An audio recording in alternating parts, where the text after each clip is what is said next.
আসসালামু আলাইকুম। লুট হওয়া পাথর 7 দিনের মধ্যে আগের জায়গায় ফেলতে হাইকোর্টের নির্দেশ। বিস্তারিত জানতে সম্পূর্ণ ভিডিওটি মনোযোগ সহকারে দেখুন। তার আগে অবশ্যই আমাদের চ্যানেলটি সাবস্ক্রাইব করে পাশে থাকা বেল বাটনটি অন করে রাখবেন পরবর্তী ভিডিওর জন্য।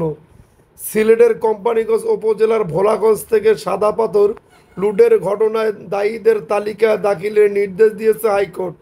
একই সঙ্গে আদালত নির্দেশ দিয়েছেন ভোলাগঞ্জ থেকে লুট হওয়া সমস্ত পাথর 7 দিনের মধ্যে আগের জায়গায় ফিরিয়ে দিতে হবে। বৃহস্পতিবার 14 আগস্ট সংশ্লিষ্ট এক রিটের শুনানি নিয়ে বিচারপতি কাজী জিনাত হক ও বিচারপতি আইনুন্নাহার সিদ্দিকার হাইকোর্ট বেঞ্চ এই আদেশ দেন।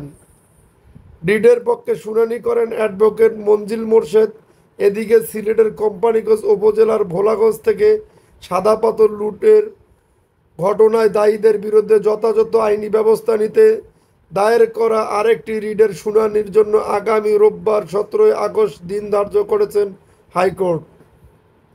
বিচারপতি ফাহমিদা কাদের ও বিচারপতি সৈয়দ জাহেদ মনসুরের হাইকোর্ট বেঞ্চ এ দিন ধার্য করেন। আদালতে রিট আবেদনটির শুনানির জন্য উপস্থাপন করেন অ্যাডভোকেট মীর এ কে এম নুরুন নবী।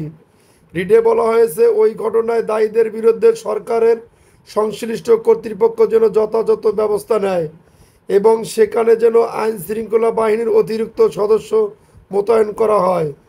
প্রসঙ্গত 2024 সালের 5 আগস্ট সরকারের পট পরিবর্তনের পর বিগত 1 বছরে কোম্পানিগঞ্জ ও গোয়াইনঘাট উপজেলায় অবৈধভাবে বিপুল পরিমাণ পাথর উত্তোলন করা হয়। স্থানীয় প্রশাসনের সামনে দিনে দুপুরে এসব পাথর তোলা হয় এবং প্রশাসন কোনো ব্যবস্থা নিতে পারেনি বলে অভিযোগ করছে বিভিন্ন মহল থেকে। যদি আপনাদের নিউজটি ভালো লেগে থাকে তাহলে অবশ্যই আমাদের চ্যানেলটি সাবস্ক্রাইব করে পাশে থাকা বেল বাটনটি অন করে রাখবেন পরবর্তী ভিডিওর জন্য।